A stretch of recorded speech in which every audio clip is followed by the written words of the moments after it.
Hi guys, मैं हूं महमूद मंसूरी और आप देख रहे हैं आपका अपना चैनल पायनियर इंग्लिश क्लासेस। प्यारे स्टूडेंट्स, आज हम स्टडी करेंगे क्लास 12 जनरल इंग्लिश के lesson 15 the eyes are not here. आंखें यहाँ नहीं हैं। बहुत ही मज़ेदार कहानी रस्किन बॉन्ड के द्वारा जो उनके रियल लाइफ में घटी है। इसके आज हम क्वेश्चन आंसर देखेंगे। इससे पहले वाले वीडियो में इसकी हिंदी समरी मैंने एक्सप्लेन कर दी। यदि आपने वीडियो नहीं देखा तो प्लीज इसका पहला वीडियो जरूर देखें। Let's start. फर्स्ट क्वेश्चन है आपका, what instructions did the girls parents give when they सा हर ऑफ। इंस्ट्रक्शन यानी निर्देश, सी यानी देखना, सी ऑफ यानी अलविदा कहना।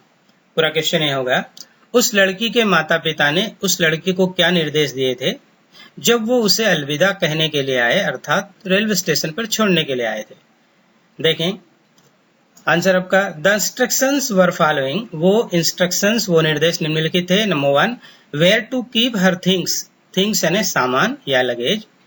कहां पर उसे अपना सामान रखना है ये बताया। Number 2, when not to lean out या peep out of the windows. Lean out या पीप आउट का मतलब है बाहर झांकना या बाहर झुकना ऑफ द विंडोज यानी खिड़की से, और कब खिड़की से बाहर नहीं झुकना है या खिड़की से बाहर नहीं झांकना। और तीसरा, how to avoid speaking to the strangers. Avoid यानी बचना या टालना, स्पीकिंग यानी बातचीत करने से, स्ट्रेंजर्स यानी अजनबियों से, अपरिचितों, और किस तरह से अजनबी लोगों से, आगंतुकों से बातचीत करने से बचना है। तो वो निर्देश निम्नलिखित थे। नंबर 1, उसे अपना सामान कहाँ रखना है। नंबर 2, कब उसे खिड़की से बाहर नहीं झांकना है। और नंबर 3, किस तरह अजनबी लोगों से बातचीत से बचना है। नेक्स्ट क्वेश्चन, आपका क्वेश्चन नंबर 2 है, how according to the author are blind people better in seeing than the cited.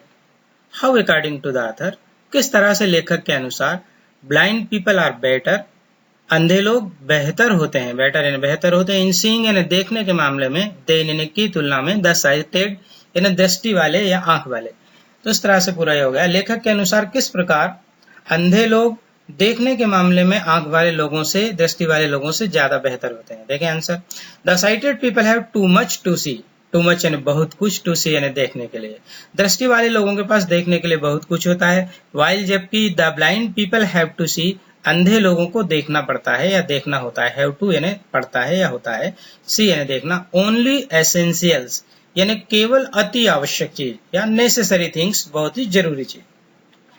सो इसीलिए according to the author blind people are better in seeing than the sighted. पूरा repeat कर दिया है। इस तरह पूरा आंसर ये हो गया कि दृष्टि वाले लोगों के पास देखने के लिए बहुत कुछ होता है, उनका ध्यान भटकता है, जबकि अंधे लोगों को केवल वही देखना होता है जो उनके लिए परम आवश्यक होता है।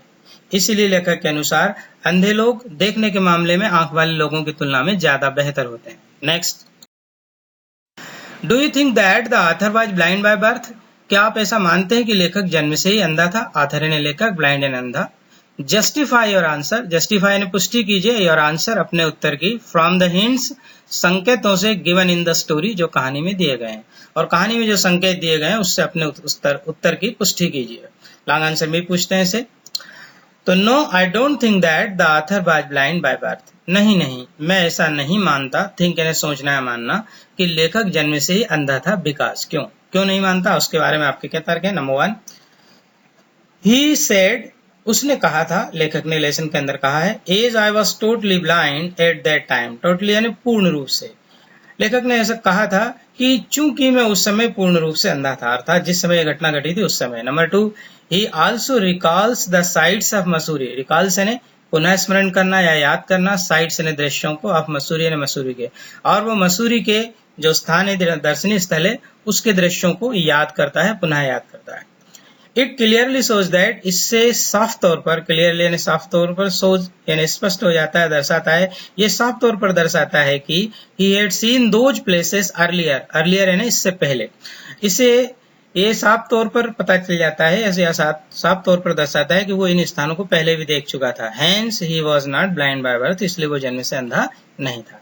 इस तरह से हो गया कि नहीं, मैं नहीं मानता कि वो जन्म से अंधा था, क्योंकि नंबर 1, एक तो उसने कहा था कि मैं उस समय पूर्ण रूप से अंधा था, इन्वर्टेड कॉमा में। नंबर 2, और वो अपने मसूरी के दृश्यों को भी फिर से याद करता है। ये साफ तौर पर दर्शाता है कि वो उन स्थानों को पहले देख चुका था, इसलिए वो जन्म से अंधा नहीं था। Next, What did the author mean by safe remark? Safe यानी सुरक्षित, remark यानी टिप्पणी।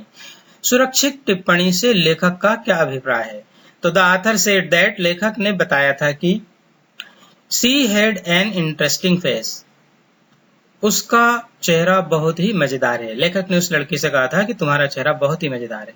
दिस रिमार्क, इस टिप्पणी को ही कंसीडर्ड, उसने माना अर्थात लेखक ने माना, सेफ सुरक्षित, because he had praised the beauty of the girl, क्योंकि उसने प्रशंसा की थी, ब्यूटी यानी सुंदरता की, प्रेज्ड यानी प्रशंसा की थी, क्योंकि उसने लड़की की सुंदरता की प्रशंसा की थी, इसलिए उसकी टिप्पणी सुरक्षित थी।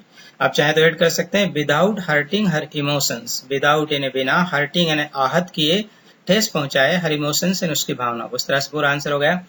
लेखक ने कहा था कि उसका चेहरा बहुत ही मजेदार है, लड़की का चेहरा बहुत मजेदार है। बस इस टिप्पणी को लेखक ने सुरक्षित माना क्योंकि वास्तव में उसने उस लड़की की खूबसूरती की प्रशंसा की थी। नेक्स्ट क्वेश्चन, आपका क्वेश्चन है why did the new passenger not notice the girl's hair?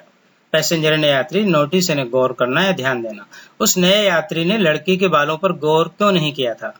तो the new passenger did not notice the girl's hair because, लड़की, दो नया यात्री था, उसने लड़की के बालों पर गौर नहीं किया था क्योंकि ही सा हर आईज ओनली, क्योंकि उसने तो केवल उसकी आंखें ही देखी थी। दे वर वेरी ब्यूटीफुल, वे बहुत खूबसूरत थी। But the girl was totally blind, लेकिन वो लड़की पूर्ण रूप से अंधी थी। टोटली यानी पूर्ण रूप से। Thank you for watching. I hope you enjoyed the video. Please like, share, comment and subscribe the channel. See you in the next video. Till then, bye. Jai Hind, Jai Bharat.